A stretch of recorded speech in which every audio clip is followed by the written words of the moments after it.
Bonjour, aujourd'hui on va pas parler de Youngblood, mais on va parler d'une énigme que peut-être une question que se posent certains d'entre vous depuis la parution en septembre 95 de Youngblood numéro 3 chez Semic en français, à savoir que quand on ouvrait le comics, on avait ça, on avait cette couverture originale de Youngblood, Youngblood numéro 3, où c'est écrit Hunter Supreme, alors on va dire suprême, hein, on va le dire à la française, voilà, Suprême arrive, sauf que quand on lisait le comics, il n'y avait pas du tout ce personnage qui est là, cette espèce de Superman un peu badass.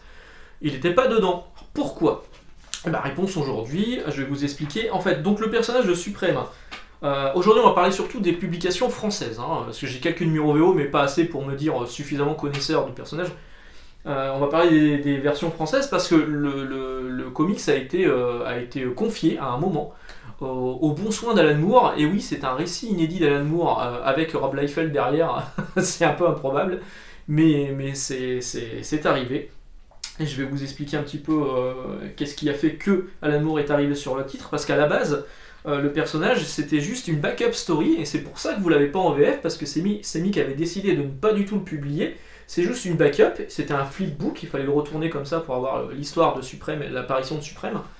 Euh, c'est une backup story où on présente ce personnage qui est en fait le Superman local de l'univers de Rob Liefeld, l'univers de Youngblood, d'abord publié chez Image Comics, puis chez Maximum Press, puis chez Awesome, puis c'est revenu chez Image, on en reparlera un petit peu après. Euh, donc le personnage il a été créé en 1992 hein, dans Youngblood numéro 3. Il a eu le droit à sa série. Le numéro 1 c'était une couverture chromée, voilà, quand vous rentriez dans le comic shop, vous voyez ça, vous vous dites putain ça a l'air cool, ça brille de partout, et ça vous donne peut-être envie de le prendre et de le feuilleter, puis là vous tombez sur un Superman hyper bourrin, hyper badass, scénarisé par Rob Liefeld, ce grand, ce grand scénariste devant l'éternel, et dessiné par Brian Murray. Alors Brian Murray je ne connaissais pas. Ils resteront pendant 6 numéros, puis il y aura différents auteurs qui vont prendre la suite, dont Eric Stevenson, Joe Bennett, le Joe Bennett de Immortal Hulk. Voilà, je vais y arriver. Donc là j'ai quelques numéros en VO. Supreme Madness, partie 3 sur 6, avec on voit Spawn qui apparaît à l'intérieur. Et le dessin se veut comme une espèce de grosse parodie ce que faisait Todd McFarlane. Voilà, donc ça c'est le numéro 16. Hein. Font partie des épisodes très bourrins. Pardon, le 15, le 16 c'est celui-là. Donc là on voit que c'est Stormwatch de chez Wildstorm qui apparaît. C'est à l'époque où Rob Liefeld s'entendait bien encore avec ses potes des Image Boys. Et là, c'est même Pete de Delkeon qui fait une apparition dans la dernière partie de Supreme Madness. Hop là. Donc, pendant une paire de numéros, donc Joe Bennett sera au numéro 26, on suivra les aventures de ce personnage qui a un ego surdimensionné, qui est le plus fort et qui le sait, il est violent, il n'est pas du tout très travaillé comme personnage. Et au numéro 41 de la série, arrive Alan Moore. Alors Alan Moore, à la base, il n'était pas forcément chaud pour le faire. Il avait signé du Superman chez DC Comics en 1986 avec Whatever Happened to the Man of Tomorrow, notez l'accent. Qu'est-ce qui est arrivé à l'homme de demain. C'était un récit en deux parties qui était paru dans Superman 423 pardon, et Action Comics 583 avec le Superman du Golden Age, voire du Silver Age, je dirais plus du Golden Age. Ouais, peut-être du Silver Age. Savoir ce qu'il était arrivé après les événements, avant le reboot de John Byrne sur The Man of Steel et les événements qu'il y avait dans. C'était quoi Infinite Crisis, je crois que c'est Infinite Crisis. Et donc Alan Moore est là. Il prend un repas ou je ne sais quoi, un verre avec Jim Valentino qui travaille donc pour Image, qui était d'ailleurs le CEO, je crois, de Image à l'époque. Et il lui dit Rob Liefeld aimerait bien que tu signes quelques scripts pour lui. Il paye bien. Il paye 10 000 dollars par script. Je vous laisse imaginer la somme. Alan Moore a même déclaré que grâce à cet argent, c'est grâce à cet argent-là qu'il a pu éditer certains titres un peu plus confidentiels, parce qu'il était bien payé par Rob Liefeld. Et c'était par script, hein, pas par travail publié. Hein. C'était le script qui était payé 10 000 dollars. Et Jim Valentino lui dit, pour finir de le convaincre, Rob Liefeld va te laisser faire sur ce personnage ce que tu ne peux pas faire chez DC Comics avec Superman, ce que DC Comics se refuse à te laisser publier chez Rob Liefeld avec le personnage de Superman, tu pourras faire ce que tu veux. Du coup, il lui a les banco, hein, évidemment. Il est arrivé donc sur le numéro 41, il y restera jusqu'au numéro 56 qui est le dernier numéro. Alors là, c'est les numéros qu'on a en VF. Voilà, donc ça c'est une publication chez Génération Comics, donc c'était Panini Comics, de Supreme The New Adventures. Vous voyez, c'est déjà écrit Awesome sur le côté. Donc Alan Moore restera jusqu'au numéro 56 qui est le dernier numéro. Puis il signera 6 numéros sous la relance qui s'appelle Supreme The Return, le retour de Supreme, chez Awesome Comics. Bon, ça j'en parlerai après, je vais vous présenter un petit peu le personnage, j'avais noté ça.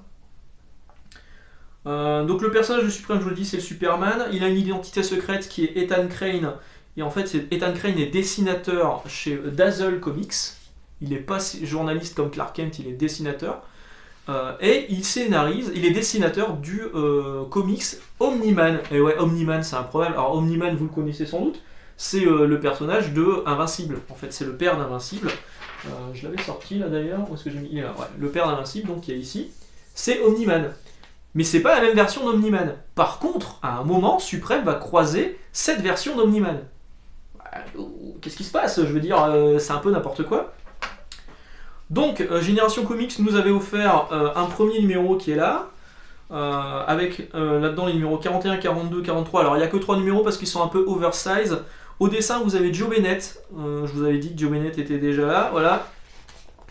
C'est du Joe Bennett. Mais aussi d'autres dessinateurs. Steven Platt. Moi, j'aime beaucoup Steven Platt, signe les couvertures. Je vous parle de Steven Platt. Et c'était du numéro un peu oversize. Alors, le personnage de... Où est-ce que je l'ai noté? Je sais plus, je note des trucs, mais je sais plus où je l'ai mis. Ah, c'est là. Donc le personnage de Ethan Crane, donc il est dessinateur, il rencontre d'autres... Son ennemi principal s'appelle Darius Dax, qui est donc le Lex Luthor local. D'ailleurs, il est roux, hein, comme Lex Luthor avant de perdre ses cheveux. Il aura une petite amie qui rappelle énormément Lois Lane. Il aura sa sœur qui s'appelle Suprema. À la base, s'appelait Lady Supreme, Suprema, qui rappelle Supergirl. Il aura un chien qui n'est pas Crypto mais qui s'appelle Radar. Il aura sa citadelle suprême qui est la forteresse de solitude. Et surtout, ce que va amener Alan Moore, c'est un vrai coup de cœur, un vrai hommage aux comics du Golden Age, du Superman du Golden Age, avec des histoires plus ou moins inspirées, mais vraiment très bien racontées. Et ça, c'est cool parce qu'il y a souvent le personnage actuel de Supreme qui parle à quelqu'un et qui lui raconte une histoire de son passé. Et là, boum, le style graphique change complètement. On passe vraiment sur du vintage. Ça fait vraiment plaisir. Et il introduit des trucs genre... pas la Ligue des Suprêmes, mais ça ressemble un petit peu. Vous voyez, le style graphique qui change complètement. Avec plein de Suprêmes qui sont là. Un peu comme le Conseil des Raids dans les 4 Fantastiques. Vraiment, ça c'est top. Vraiment, je vous invite à le lire. Donc il y a eu ce numéro 1 chez Génération Comics, il y a eu un numéro 2 qui est sorti peu de temps après, toujours sous couverture de Steven Platt, avec cette fois Richard Horry, Joe Bennett, Joe Merrigan, Rick Veitch et Steven Platt au dessin. Quand je vous dis que le style graphique peut changer de tout au tout, voilà, ça c'est le style graphique classique, c'est du Joe Bennett d'ailleurs je crois. Et sur un épisode suivant, voilà. Donc ça c'est paru en 98, hein, si je dis pas de bêtises. 98. Il faudra attendre 2 ans pour que Génération Comics, donc Panini, nous apporte la suite. En fait, hein, parce que là on s'était arrêté au numéro 46.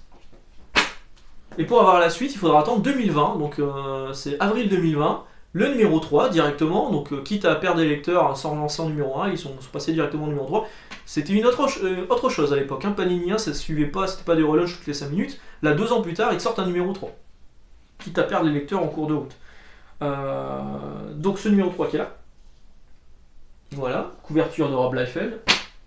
Encore une magnifique couverture de Rob Liefeld. C'est la dernière parution de ces Génération Comics en français.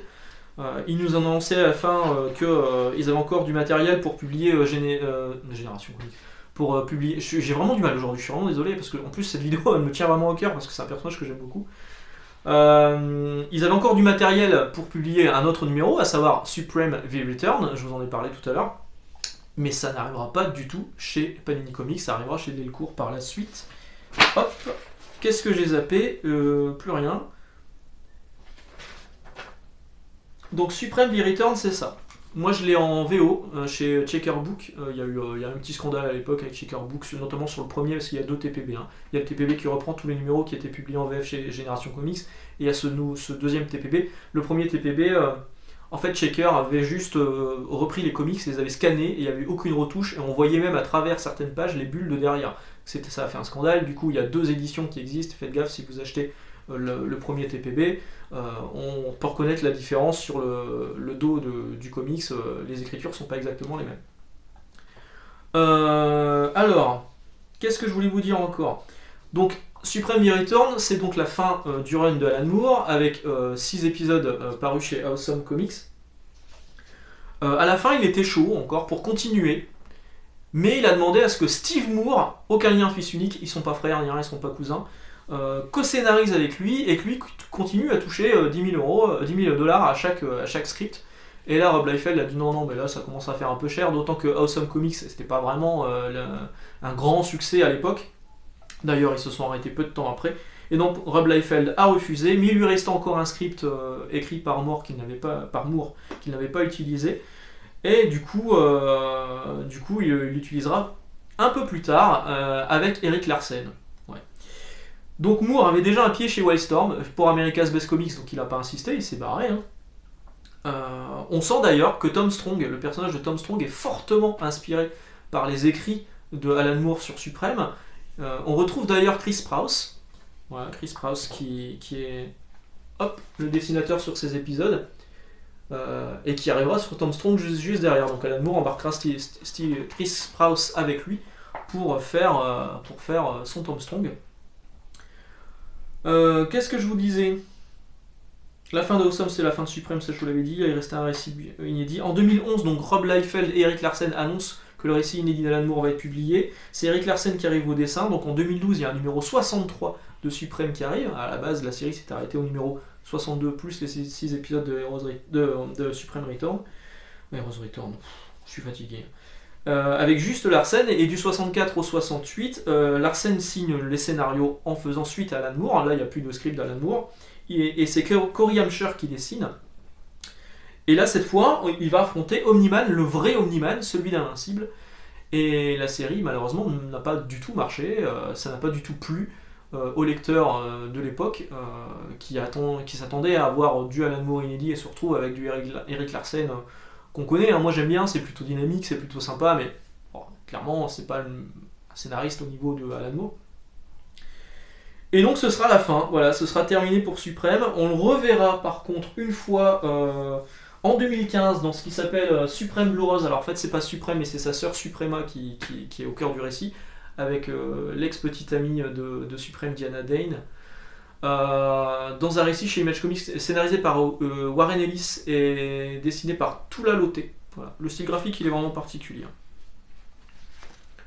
J'ai pas énormément apprécié ce récit, mais c'est la base. Le personnage de Suprema dedans réapparaîtra, cette version de Suprema réapparaîtra dans la relance de Youngblood en 2017, le relaunch de Youngblood, que moi j'avais beaucoup aimé, mais qui, comme souvent dans les récits Youngblood et dans les récits Rob Liefeld, ne connaîtra pas de fin. Ça c'est vraiment dommage. Pour la VF, alors le personnage de Supreme, vous le verrez réapparaître aussi par exemple dans Coven. En VF, il apparaît dans Coven, il combat les personnages de The Coven. On le verra dans Judgment Day. Alors Judgment Day fera l'objet d'une autre vidéo qui j'espère sera un peu moins confuse que celle-ci. Hein. Voilà. Donc voilà d'ailleurs. Ça c'est très bien, Judgment Day. Pour la VF, je vous disais donc il y a eu les récits Génération Comics, je vous ai montré 4 numéros. Tout ça sera réédité dans 2 albums Delcourt qui proposera en plus la fin inédite, à savoir Supreme V-Return. Donc 2 albums Delcourt que vous pouvez encore trouver d'occasion. D'ailleurs les récits Panini Comics, Génération Comics sont vraiment très peu chers sur Vinted, etc. Si vous voulez tenter le coup, allez-y. Donc voilà, 2 albums Delcourt existent pour avoir l'intégralité des travaux de Alan Moore sur le personnage de Supreme, et vraiment je vous invite à le lire parce que c'est clairement Superman en fait. C'est ce que Alan Moore aurait voulu écrire sur Superman et qu'on lui a pas laissé on l'a pas laissé faire. Et Rob Liefeld est arrivé en lui donnant carte blanche et 10 000 $ par script quand même, pour se lâcher complètement sur le personnage de Supreme qui ressemble encore une fois à Superman. Et vraiment, c'est des très bons récits que je vous invite à lire, que vous pouvez retrouver chez Delcourt ou chez Génération Comics. Je vais m'arrêter là parce que je trouve que je suis de plus en plus confus. C'est de plus en plus dur. On se retrouve bientôt. J'ai envie de vous parler de Prophète aussi. Bientôt, je vais vous parler de Prophète. Il faut que je vous parle aussi de Judgment Day et plein d'autres choses. Mais comme d'habitude, hein, j'ai énormément d'idées en tête, mais il faut avoir le temps de tout mettre en place. Et voilà, excellente journée, excellente lecture. On se retrouve jeudi si tout va bien. Sinon, au pire, ce sera dimanche. Ciao!